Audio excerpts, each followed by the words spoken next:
जी, तो जैसा कि आपको पता है कि चैप्टर नंबर 1, 2, 3, 4 की वीडियो तो आप लोगों को चैनल पर अपलोड हो चुकी हैं। आप लोगों ने देखना है शफीक ज़फ़र ऑफिशियल की प्लेलिस्ट में जाएँ, वहाँ पर आपको किसी भी चैप्टर के किसी भी सब्जेक्ट के किसी भी चैप्टर में आपको कुछ इंपॉर्टेंट क्वेश्चन देखने हैं तो यहाँ पर जाकर देख सकते हैं। और ये आपका चैप्टर नंबर 5 है 9th फिजिक्स की, जो है ना चैप्टर नंबर 5 है आपका उर्दू मीडियम। इसके साथ साथ आप लोगों को मैं ये सवाल बताता जाऊँगा, आप लोगों ने इनको देखते जाना है। मैं आपका टाइम वेस्ट नहीं करता, तो सबसे पहले आपको गुजारिश है कि चैनल को सब्सक्राइब करके बेल आइकन को दबा दें, क्योंकि आपको पेपरों के नज़दीक मिलने वाले हैं बहुत ही गोल्डन अच्छे से गैस पेपर, जिनको करके आप अपने पेपर में अच्छे से अच्छे मार्क्स ले सकते हैं। अब करना क्या है, आपका सवाल नंबर 1 की तरफ चलते हैं। तो सवाल नंबर 1 में है आपका, सर आइजैक न्यूटन के जहन में ग्रेविटी का तस्वुर कैसे उभरा।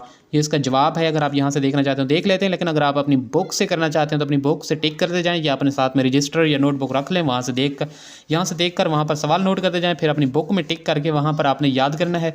जो भी टीचर अगर आप वहाँ से टेस्ट भी लेता है तो आपका बिल्कुल 100% टेस्ट क्लियर हो जाता है।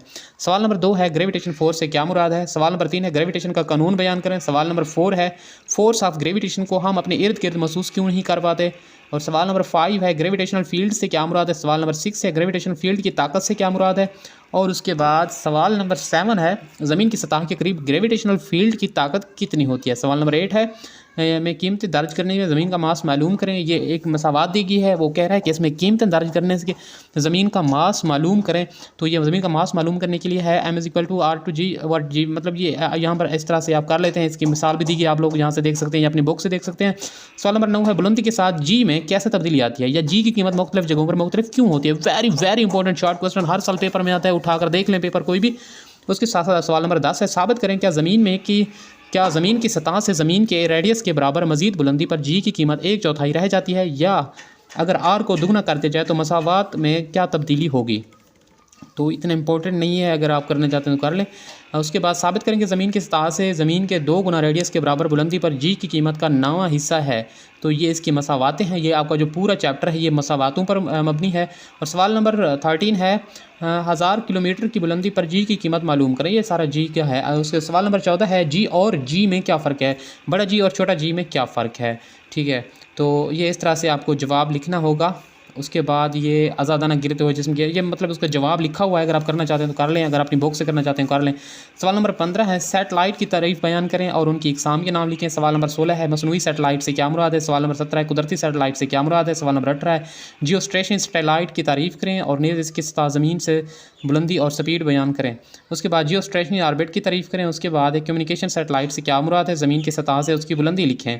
उसके बाद ग्लोबल पोजीशनिंग सिस्टम क्या है, GPS। उसके बाद इसकी अफादियत तहरीर करें या नेविगेशन सिस्टम बयान करें। ठीक है, तो ये आपका इंपॉर्टेंट क्वेश्चन है, इसको लाजमी से करना है। सवाल नंबर 22 है, GPS सिस्टम के कितने सैटेलाइट पर मुश्तमिल है। ये सैटेलाइट दिन में कितनी मरतबा ज़मीन के गिर्द गर्दिश करता है। ये GPS के हवाले से जितने भी आपके क्वेश्चन हैं वेरी इंपॉर्टेंट है, बार बार कह रहा हूँ, लाजमी से इनको लिखते जाना है, इंपॉर्टेंट है। सवाल नंबर 23 है, चांद का ज़मीन से फासला कितना है, नेज़ चांद कितने दिनों में ज़मीन के गिर्द चक्कर लगाता है। सवाल नंबर 24 है, ऑर्बिटल वेलोसिटी की तारीफ़ करें और उसका फार्मूला तहरीर करें। उसके बाद आपके बुक के मश्की सवालात आ जाते हैं, मतलब आपकी जो एक्सरसाइज में क्वेश्चन दिए जाते हैं वो ये हैं। अगर आप इनको कैसे करना चाहते हैं, मतलब यहाँ पर अगर आप इनके क्वेश्चन आपको दिए गए हैं, अगर वहाँ से आप अपनी बुक में इनके क्वेश्चन के आंसर देख कर सकते हैं, या यहाँ से देख कर अपनी बुक से टिक कर सकते हैं। उसके बाद आपका दूसरा सवाल है, मश्की सवाल से फील्ड फोर्स क्या है। उसके बाद कदीम साइंसदान ग्रेविटेशनल फोर्स का अंदाज़ा लगाने से कासिर रहे क्यों। आप किस तरह कह सकते हैं कि ग्रेविटेशनल फोर्स एक फील्ड फोर्स है। सवाल नंबर 5 है। और सवाल नंबर आपका 8 है, 5.8 है, ग्रेविटेशन का कानून हमारे लिए क्यों अहम है। उसके बाद ये उसका जवाब भी है। और सवाल नंबर है आपका 5.11, क्या आप चांद का मास मालूम कर सकते हैं, अगर कर सकते हैं तो ये मालूम करने के लिए आपको किस चीज़ की ज़रूरत होती है।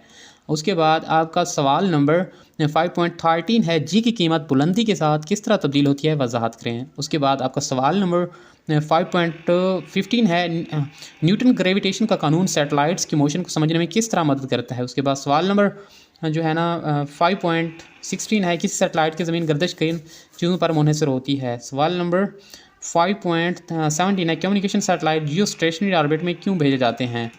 उसके बाद ये आपका चैप्टर नंबर 6 आ जाता है, तो ये आपको नेक्स्ट वीडियो में मिलेगा। ये आपके जो सवाल हैं सारे के सारे, ये चैप्टर आपका कंप्लीट हो चुका है। चैप्टर नंबर 5 आपका ये है और चैप्टर नंबर 1 2 3 4 आपको चैनल पर मिल जाएंगे।